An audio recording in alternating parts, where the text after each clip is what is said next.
If you want to go ahead and embed out another web page inside of Microsoft Power Pages, then what you can do is you can insert an iframe code as well. So to do that, let me just add in a section, and let's go for a 2-column section this time. And you can see text, button, and image right here. You don't see iframe, but if I were to click on the 3-dot button right here, then what you can do is click on iframe right here, just like this. And once you do that, you can see that this is iframe right here. You can go ahead and embed the URL as you like.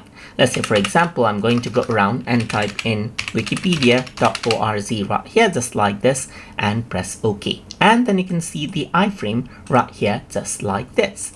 You can go ahead right here onto the iframe and change the URL if you want. You can go ahead and then change the alignment of the URL as well, and then duplicate it out, move it wherever you want, as you can see right here.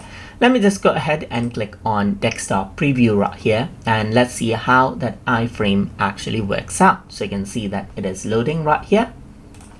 And then this page has loaded. So if I were to scroll down, you can see that there's this Wikipedia page within the particular iframe section right here. So let's say, for example, if I were to type in computer right here, just like this, and click on it, and then what happens is that the page opens up within. So this is like a mini browser within the web page itself that you have, and you can go ahead and add in any page as you want over there. And that is how you can go ahead and add in iframe as you like inside of Microsoft Power Pages. So I hope you guys learned something as always.